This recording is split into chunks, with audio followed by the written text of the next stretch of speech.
யோ சேதன், நான் உனக்கு ரொம்ப குசும்புயா. அன்பான விஷாலின் அன்பான கேப்டன்சி எப்படி இருந்தது அப்படின்னு சபையில கொண்டு வந்து பஞ்சாயத்தை திறக்கிறாரு.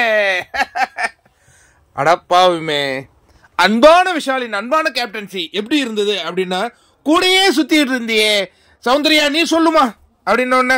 சார், அவரு என்னமோ அன்ஷிதாவின் கேப்டன் மாதிரி எனக்கு தெரிஞ்சது சார், அவர் வந்து வீட்டுக்கு கேப்டன் மாதிரி எனக்கு தெரியல சார் அப்படின்னு அவங்க ஒரு பங்குக்கு சொல்ல, என்னது அன்ஷிதாவின் கேப்டனா? உன்னை பவித்ரா எழுந்துறாக்காங்க. சார், அவர் வந்து அன்ஷிதாவுக்கு சாதகமா இருந்தது மாதிரி தான் சார் எனக்கு தெரிஞ்சது. அடுத்தது ஜாக்கு பிடிச்சாங்க பாருங்க ஒரு பாயிண்ட.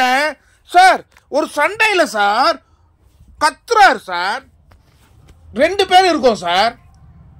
ஜாக் அமைதியாரு, அன்ஷிதா அமைதியாரு, ஜாக் அமைதியாரு, அன்ஷிதா அமைதியாரு. என்ன சார் இது, என்ன சார் இது?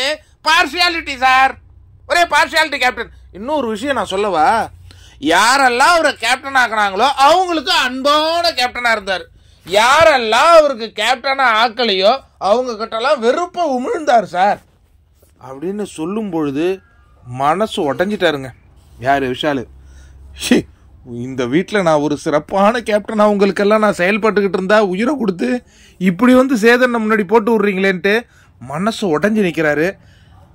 சரி, இவங்க பேர் அன்ஷிதா தானே, அசின்னு சொல்லுவாங்களா, அசன், அவங்களும் மனசு உடஞ்சி நிற்கிறாங்கங்க. உடனே கேட்குறாரு சேதனை, அன்பான விஷாலே, இது உண்மையா? ஒருத்தவங்களை கத்திட்டு ஒருத்தவங்க மேலே அன்பு கொடுத்தியாப்பா நீ? சொல்லுப்பா அப்படின்னு உடனே, சார் இதெல்லாம் எனக்கு புதுசாக இருக்குது சார், நான் நல்ல கேப்டன் தான் சார் இவ்வளோ நாள் சொல்லிட்டு இருந்தாங்க, உங்கள் முன்னாடி போட்டு இவ்வளோ வன்மத்தை கற்குவாங்கன்னு நான் நினைக்கவே இல்லை சார். என்னால் முடிஞ்ச வரையும் நான் அதை சிறப்பாக செயல்பட்டதாக தான் சார் நான் நினச்சிட்டு இருந்தேன். ஏன்னா எனக்கு அந்த கத்திலாம் கொடுத்துருந்தாங்க, ஒன்று கூட குத்தல சார், இப்போ குத்துறானுங்க சார், முதுகுல வலிக்குது சார், ரணமாக இருக்குது சார்னு விஷால் கதறிட்டு இருக்காரு.